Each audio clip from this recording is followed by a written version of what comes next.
యేసు క్రీస్తునాథుని యందు ప్రియమైన దేవుని బిడ్డలారా, మీ అందరినీ 20వ ఆదివారం దేవుని వాక్యమును వినుటకు ఆహ్వానిస్తున్నాను. ఈనాడు మొదటి పట్టణము యెషయా గ్రంథం 56వ అధ్యాయం నుండి విన్నాం. ఈ వాక్యములో 7వ వచనంలో ప్రభు పలుకుతున్నాడు, నా మందిరం సకల మానవులకు ఆలయముగా ఉండును. మందిరం, దేవుని మందిరం సకల మానవులకు దేవుడు నివసించే ఒక స్థలముగా ఉండునంటున్నారు. రైతులారా, దేవుని ప్రియమైన బిడ్డలారా, దేవాది దేవుడు, సర్వమును సృజించిన దేవుడు ఒక చిన్న స్థలములో ఉండుటకు ఆశపడుతున్నాడు.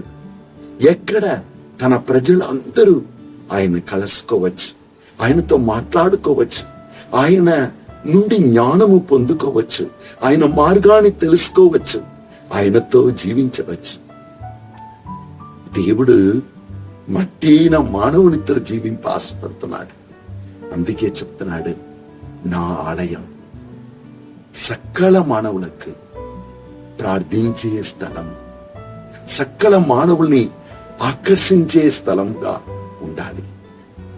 సొలొమోను దేవునికి మందిరం చేసినప్పుడు, దాన్ని పరిశుద్ధపరచినప్పుడు, దేవునికి అంకితం చేసినప్పుడు ప్రభు చెప్పాడు 2వ దినచర్య కీర్తనలో 7వ అధ్యాయం 16వ వచనం, నా కన్నులు, నా హృదయం ఇక్కడ ఎప్పుడూ తెరవబడి ఉండును.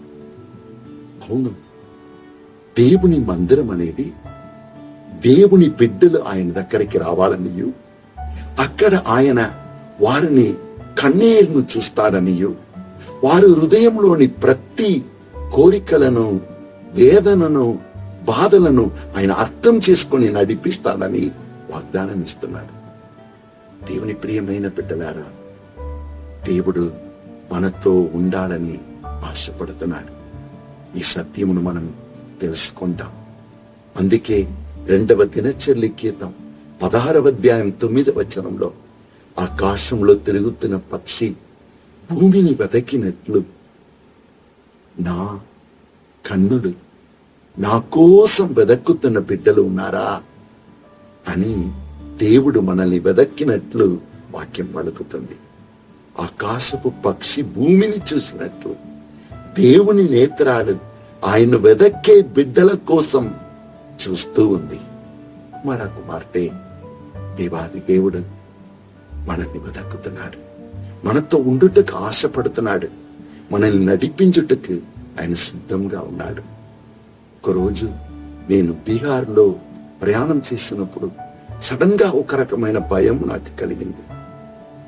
ఎందుకంటే నా బాక్స్ ని ఎవరు తీసుకుని పోతారో, ఎట్లా అక్కడ ఎవరు తెలిసిన వారు లేరు, ఎట్లా అక్కడ వదిలిపెట్టి నేను వాష్రూమ్ పోయి రాగలను. సడన్ గా వెంటనే నా అందరం నుండి ఒక స్వరం వినబడింది, నేను నీతో ఉన్నాను, నేను నీ దేవుడను.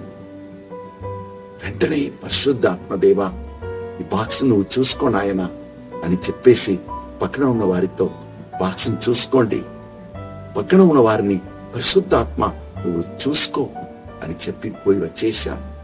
అట్లనే ఉండింది, ఏ హాని జరగలేదు, ఆ భయము వెంటనే వెళ్ళిపోయింది. అవును, పరిశుద్ధాత్మ మనలో ఉండి ప్రతి నిత్యము మనల్ని నడిపించుటకు సిద్ధంగా ఉన్నాడు. అదే దేవుడు ఇప్పుడు మన హృదయాన్ని తన ఆలయముగా మార్చటకు కూడా సిద్ధంగా ఉన్నాడని 1 కొరింథీ 3:16 చెప్తున్నాడు. నీ హృదయం పరిశుద్ధాత్మక ఆలయం, నీ దేవుడు నీతో నివసింప ఆశపడుతున్నాడు.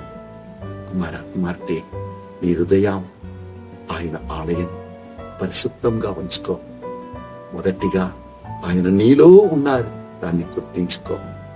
రెండవది, నువ్వు ఆయనతో ప్రతినిత్యం సహవాసం చేసుకో, ఆయనతో మాట్లాడుతూ ఉండు, ఆయన నీతో మాట్లాడతాడు. మూడవది, ఆయనతో మాట్లాడుతున్నప్పుడు కొద్దిసేపు నువ్వు మౌనంగా ఉండినా ఆయన నీతో మాట్లాడతాడు, ఆయన స్వరమును విను. నాలుగవది, ఆయన స్వరమును విని ఆ స్వరానికి తగిన విధముగా నువ్వు జీవించు. నీ జీవితం ధన్యమవును. నీ జీవితాన్ని గొప్ప ఆశీర్వాదంగా మారుస్తారు. నీ హృదయమే ఆయన ఆలయం. ఈనాడు సువిశేషంలో చూస్తున్నాం, ఒక స్త్రీ యేసయ్య దగ్గరికి వస్తుంది. ఆమె కననీయ స్త్రీ. యేసయ్య యూద పట్టణమునకు వెళ్లి సువార్తను బోధించుటకు ఆశపడుతున్నారు. కానీ ఆ స్త్రీయో తన ఇంటికి రమ్మనియు, తన కూతురు బాగలేదు, ఆమెకు స్వస్థత కావాలనియు యేసయ్యను అడిగినప్పుడు, అమ్మా, నేను వేరే పని మీద వచ్చి ఉన్నాను. పిల్లలకి ఇవ్వవలసిన రొట్టెను కుక్క పిల్లలకి ఇస్తారా? నేను మీ ఇంటికి రాలేను అన్నప్పుడు ఆ తల్లి చెప్తుంది, అయ్యా, ఆ కుక్క పిల్లలు కూడా ఆ ఇంటికి చెందిన వారే కదా. ఆ యజమాని టేబుల్ నుండి కింద పడుతున్న దాన్ని ఆ కుక్క పిల్లలు తింటాయి కదా. ఎందుకంటే ఆ కుక్క పిల్లలు కూడా ఆ ఇంటి యజమానికి చెందిన వారే. ఆ తల్లిని విశ్వాసం కనపరిచే, అమ్మా, నీ విశ్వాసం గొప్పది.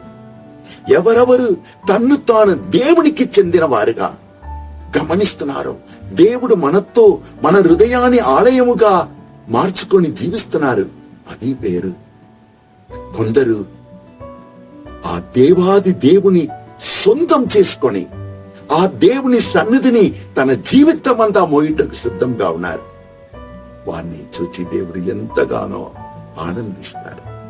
కుమారా, కుమార్తె, నీ హృదయం దేవుని ఆలయం. ఆ దేవుని నువ్వు నీ హృదయంలో ఉంచినా మాత్రం సరిపోదు.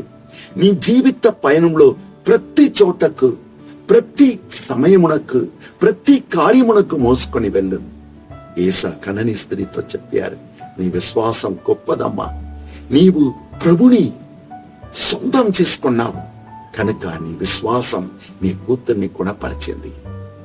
ఈరోజు ఆ దేవుని సొంతం చేసుకుంటాం, ఆయనతో సదా జీవిస్తాం. దేవుడు నిన్ను ఆశీర్వదింతురుగాక. ఆమేన్. Praise the lord.